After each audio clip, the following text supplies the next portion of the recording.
I'm Audrey, and I came into this world mere minutes after my twin sister Ashley.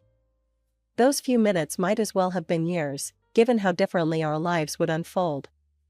Our parents, Linda and Robert Matthews, lived in a suburban house in Connecticut. Mom worked as a real estate agent, always dressed to impress, with her perfectly manicured nails and designer suits. Dad ran his own small accounting firm, spending most of his days buried in spreadsheets and tax forms. They seemed like your typical middle-class family, except for one thing, their obvious favoritism toward Ashley. I first noticed it when we were around 5. It was subtle at first, the kind of thing you might miss if you weren't living it every day. While other parents of twins dressed their children identically, celebrating their matching status, our parents made sure Ashley stood out. They'd take us shopping, and Ashley would get the new Nike sneakers while I got the clearance rack specials. She got the authentic Barbie dolls, I got the knockoffs from the dollar store. Even our birthday celebrations felt uneven. Ashley's portion of our shared cake always seemed bigger, her pile of presents always taller. These little moments piled up like stones in my pocket, weighing me down day after day. When Ashley got her ears pierced at 6, I wasn't even asked if I wanted mine done too. When she started taking ballet lessons, I was told we couldn't afford 2 sets of lessons. Somehow, though, there was always money for Ashley's growing list of activities: gymnastics, piano, art classes. Our early childhood photos tell the story better than I ever could. In every family picture, Ashley's front and center, usually in some frilly dress from an expensive children's boutique. I'm always somewhere in the background, wearing whatever was on clearance at Target, looking like an afterthought in my own family portraits. Maybe they just don't see it, I remember telling myself at night, staring at the glow-in-the-dark stars on our shared bedroom ceiling. Ashley had twice as many stars on her side of the room. Even the universe above our beds played favorites. The worst part wasn't the material differences, kids can survive without designer clothes and fancy toys. It was the way they looked at her versus how they looked at me. When Ashley spoke, they leaned in, hanging on every word. When I spoke, their eyes would drift, their attention already moving on to something else, someone else. Always to Ashley. As we approached school age, I held on to hope that things would change. Maybe once we were in school, once teachers and other adults were involved, our parents would see us both equally. Maybe they'd realize that having twins wasn't a burden but a blessing. Maybe they'd finally see me. I remember standing in front of our house that first morning, Ashley and I in our new uniforms, Mom taking pictures. For once, we looked identical, same plaid skirt, same white blouse, same navy cardigan. I thought maybe this was the beginning of change.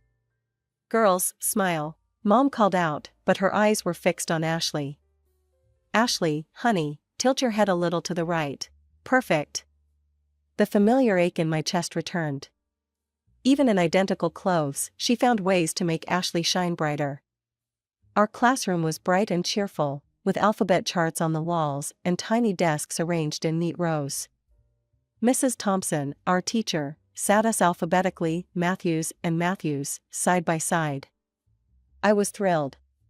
Finally, someone who would treat us the same. But after school, the old patterns emerged stronger than ever. Mom's silver SUV would pull up to the curb, and what happened next became a daily routine that felt like a twist of the knife.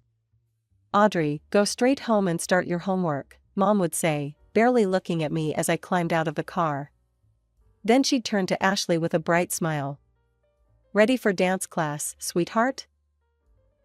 Off they'd go, to ballet on Mondays, piano on Tuesdays, art class on Wednesdays, gymnastics on Thursdays, and drama club on Fridays. I'd watch them drive away, then walk into our empty house, the silence my only companion. I threw myself into my studies, thinking that maybe, just maybe, if I got perfect grades, they'd notice me. I'd sit at the kitchen table, methodically working through math problems, practicing my spelling words, reading ahead in our textbooks. The house would stay quiet for hours, until I'd hear the garage door open and their voices floating in, Ashley chattering about her latest achievement, Mom's proud responses echoing through the halls. "Mom, I got an A+ on my history test," I said one evening, holding up my paper. "That's nice, dear," she replied distractedly, helping Ashley unpack her dance bag. "Ashley, show Dad the new routine you learned today." I kept trying. Every perfect score, every teacher's praise, every gold star, I collected them like precious gems, hoping one day they'd be enough to make my parents' eyes light up the way they did for Ashley. Then came the night that changed everything. I was 12, heading to the kitchen for a glass of water after finishing my homework.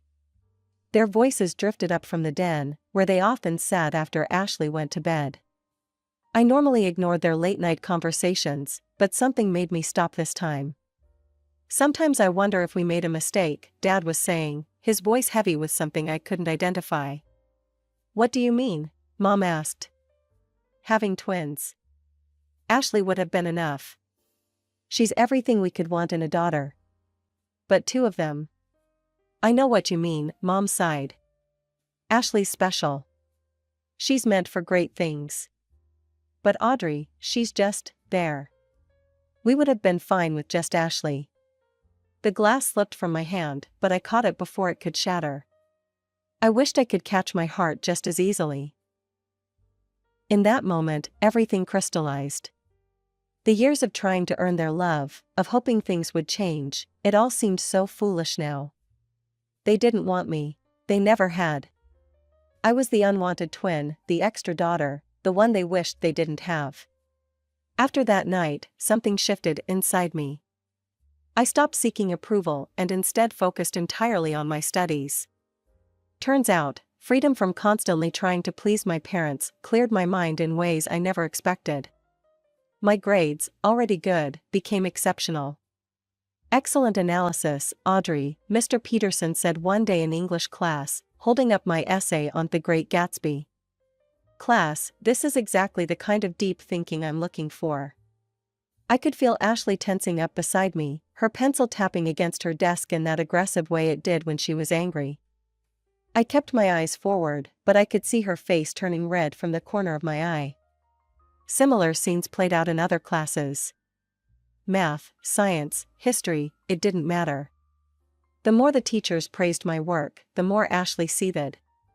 It came to a head in chemistry when Mrs. Rodriguez asked me to tutor other students.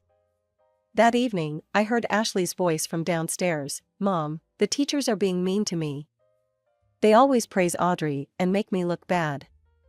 They're doing it on purpose." The next day, Mom stormed into school, designer handbag swinging, heels clicking against the linoleum floors. I watched from the hallway as she marched into Principal Williams' office, where they'd called in Mrs. Chen, our class teacher. "I want to know why your teachers are discriminating against my daughter," Mom demanded. Mrs. Chen, bless her, stayed calm and professional. "Mrs. Matthews, let me show you something." She pulled out our progress logs, laying them side by side. "Here are both girls' records. Audrey consistently scores in the top percentile in all subjects. Ashley's grades are." "Are you suggesting my Ashley isn't smart?" Mom interrupted. "Not at all. I'm merely pointing out that Audrey's academic achievements are. This is exactly what I'm talking about. You're all biased against Ashley." No amount of evidence could convince her. When she came home that day, I overheard her telling Dad that the teachers were obviously prejudiced against their precious Ashley. By 16, I was tired of asking for pocket money and watching Ashley get hundreds of dollars just for existing. I applied for a job at the Coffee Bean, a cute cafe just a few blocks from our house. It wasn't glamorous work, but I loved the independence it gave me. Plus, my coworkers actually appreciated my presence, a novel experience in my life. Ashley, of course, couldn't let me have even this small victory. "Oh my God, you're actually going to be a waitress," she sneered one morning, watching me put on my uniform. "That's so common. Mom, can you believe Audrey's going to serve people food?" Mom just made a disapproving noise, sliding another $100 bill across the table to Ashley for her shopping needs. That's when I remembered something I'd overheard years ago, a heated phone conversation where Mom had yelled, "I don't want anything to do with you anymore. You're embarrassing with your tiny house and your budget clothes. I've moved up in the world. She'd been talking to her parents, my grandparents. The ones I'd never met because they weren't good enough for her new lifestyle. That evening, while Mom and Ashley were at another shopping spree, I snuck into Mom's home office. In her address book, under D4, Do Not Contact, I found an address in the older part of town. The next day, instead of heading to my afternoon shift at the cafe, I took a bus to a small blue house with a well-tended garden. My heart was pounding as I walked up the path. I had no idea what to expect, but I knew I had to try. I raised my hand to knock on the door. The door opened, revealing an elderly couple. The woman had gray hair tied back in a neat bun, and the man wore wire-rimmed glasses. They looked at me with confusion until I spoke. "Hi, I'm Audrey Matthews. I think you're my grandparents." Their jaws dropped simultaneously. The woman, my grandmother, put her hand to her mouth. "Oh my God, Frank, it's really her." They invited me in, and suddenly I was sitting in their cozy living room, drinking tea from delicate cups while they couldn't stop staring at me. "You look just like your mother did at your age," Grandma said softly. Before she changed. That first visit turned into many more. I'd tell my parents I was working extra shifts at the cafe, but instead, I'd spend hours with my grandparents, bringing them pastries and cookies from work. They were wonderful listeners, genuinely interested in my life, my studies, my dreams. For the first time, I felt seen. Then came graduation day. The ceremony was typically Matthew's family style, all focus on Ashley. When they called my name as valedictorian, my parents barely clapped, but when Ashley walked across the stage, they hooped and hollered like she'd just won an Olympic medal. I should have been prepared for what came the next day, but somehow, they still managed to shock me. "Girls, we have exciting news," Mom announced at breakfast, practically bouncing in her seat. "We're celebrating graduation in Hawaii." My heart lifted for a moment. Despite everything, I thought maybe, just maybe, this one time. "Honey," Mom turned to me, her voice dripping with fake sympathy, "we only got 3 tickets, for us and Ashley. You understand, right? Someone needs to watch the house, and you have your job at the cafe." Ashley didn't even try to hide her smirk as she stirred her orange juice. "Don't worry, sis. I'll send you lots of pictures of me living my best life on the beach." The next morning, I watched from our front door as they loaded their expensive luggage into the taxi. Ashley turned back, waving with exaggerated enthusiasm. "I'll make sure to send you beautiful photos from Hawaii. You can look at them between serving tables." As soon as the taxi disappeared around the corner, I pulled out my phone with shaking hands and called my grandparents. The tears I'd been holding back finally spilled over when I heard Grandma's voice. They went to Hawaii without me," I managed to get out between sobs. "They just left me here like I'm nothing." "Oh, sweetheart," Grandma's voice was soft but firm. "Come over right now. We'll have our own graduation celebration." I drove to their house, still wiping away tears. As I turned onto their street, I noticed something unusual, a brand new Mercedes C-Class sedan parked in their driveway, gleaming in the summer sun. It looked completely out of place next to their modest home. "Whose car is that?" I asked as I walked up to their front porch. Grandpa's eyes twinkled as he held up a set of keys. "Yours. Happy graduation, Audrey." I stood there, mouth open, sure I'd misheard him. "What? But how?" I thought. "Sit down, dear," Grandma patted the porch swing. "We have something to tell you." They explained how, after Mom cut ties with them, they'd invested their modest savings in several tech startups. Those investments had paid off spectacularly, but they'd chosen to keep living simply in their familiar home. "Your mother left us because she thought we were too poor, too beneath her," Grandpa said, shaking his head. "The irony is, we're probably wealthier than she is now. We just don't feel the need to show it off." "We've been waiting for the right moment to help you," Grandma added. And this seemed perfect. I hugged them both, overwhelmed by their generosity and love. They ushered me inside, where they'd prepared a beautiful graduation lunch. The table was set with their best china, and a congratulations graduate banner hung across the dining room. Over homemade lasagna and garlic bread, they asked about my college plans. Actually, I said, feeling proud, I got accepted to Princeton with a full academic scholarship. I start in the fall. Their faces lit up with genuine joy, so different from my parents' lukewarm reaction when I'd told them. That's wonderful, Grandma exclaimed. But what about housing? The scholarship covers that? Well, I was planning to live in the dorms. Nonsense, Grandpa cut in. We'll get you a nice apartment near campus. Something safe and comfortable where you can focus on your studies. Just then, my phone buzzed. It was Ashley, sending a photo of herself lounging on a Hawaiian beach, captioned, "Wish you were here, not." I looked at the message, then at my grandparents' loving faces, then at the keys to my new car sitting next to my plate. For the first time in my life, I didn't feel like the lesser twin. 2 weeks crawled by. I spent my days working at the cafe, visiting my grandparents, and preparing for college. Each evening, my phone would buzz with another notification, Ashley posing on different beaches, dining at expensive restaurants, or lounging by infinity pools. Each photo was accompanied by increasingly obnoxious captions, living my best life while someone serves coffee. This is what success looks like. Some people vacation in Hawaii, others just dream about it. Then came the day of their return. I was in the living room, pretending to read a book while watching through the window. The taxi pulled up, and I couldn't help but smile as I saw their reactions unfold in slow motion. Mom noticed it first. She stopped so abruptly that Ashley walked right into her, dropping her designer beach bag onto the concrete driveway. Dad, struggling with their expensive matching luggage set, nearly tripped over them both.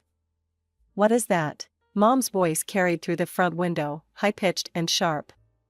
She was pointing at the Mercedes as if it might bite her, her perfectly manicured finger trembling slightly. Is that a new C-Class? Dad stammered, his jaw hanging open. The latest model? I took my time walking to the front door, enjoying every second of their confusion. Their tan seemed to pale with each step I took. When I stepped onto the porch, they all turned to stare at me like they were seeing a ghost. Whose car is that? Dad demanded, his face red from both the Hawaiian sun and shock. I twirled the keys around my finger, the way Ashley always did with her designer purse straps when she was showing off. Mine. Ashley let out a bark of laughter, but I could hear the uncertainty in it. Yeah, right. Like you could afford that on your waitress salary. What did you do, steal it, rob the cafe? Or are you just parking it for some rich customer? Actually, I said, savoring each word like the expensive chocolates they'd never shared with me, it was a graduation gift. From Grandma and Grandpa. The color drained from Mom's tanned face so fast I thought she might faint. What? You know, your parents? The ones you were too embarrassed to talk to because they were too poor? Those grandparents. Dad turned to Mom so fast I thought he might get whiplash. Linda, call your parents. Right now. His voice had that same demanding tone he used when ordering at restaurants. Mom's hand shook as she pulled out her phone, her French manicure catching the sunlight. She didn't even bother with pleasantries when Grandma answered, putting the phone on speaker without realizing it. Where did you get the money for that car? She demanded, her voice echoing in our front yard. I could hear Grandma's voice through the phone, calm and slightly amused. Oh, hello to you too, dear. Enjoying your expensive vacation? I saw all the lovely photos Ashley posted. The Royal Hawaiian Hotel looks lovely this time of year. Don't change the subject. How could you afford to buy Audrey a Mercedes? Well, sweetheart, Grandma's voice dripped with satisfaction, it seems you underestimated us. Those embarrassing parents you were so ashamed of? We're quite comfortable now. More than comfortable, actually. We're rich. Mom's entire demeanor changed instantly, her voice becoming syrupy sweet. Mom, I've been thinking, maybe it's time we put the past behind us. Family is so important, after all. Is it? Grandma's voice was cool. Of course. And speaking of family, Mom's eyes darted to Ashley, who was already preening. You have another granddaughter who would love to get to know you. She could really use a nice car too, maybe even something a little more special? Grandpa's laugh crackled through the speaker. You mean the granddaughter you just took to Hawaii while leaving Audrey alone? That granddaughter? Mom's face flushed. That's not. I mean, look, as grandparents, you should treat the girls equally. They're the same age, after all. It's only fair they get the same gifts. Equally? Grandma's voice turned sharp. That's rich coming from you, Linda. Parents should love their children equally too. But that hasn't been the case in your household, has it? The line went dead. Mom stared at her phone for a moment before turning to me, her expression hardening. Audrey, you need to give that car to your sister. Excuse me? I couldn't believe what I was hearing. Ashley needs a good car for college, Dad jumped in. She got accepted to State University. She needs reliable transportation. You're just working at that cafe, you don't need anything this fancy. Ashley was already walking toward the Mercedes, hand outstretched. Give me the keys, sis.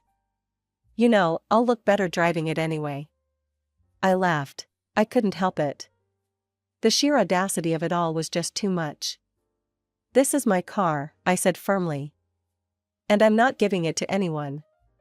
Dad stepped forward, his face red with anger. If you don't give that car to your sister right now, you can get out of this house. Funny you should say that, I said, walking to the Mercedes. I popped the trunk, revealing my packed suitcases and boxes. I'd been ready to leave for days. Their mouths hung open as I pulled an envelope from my purse and held it up.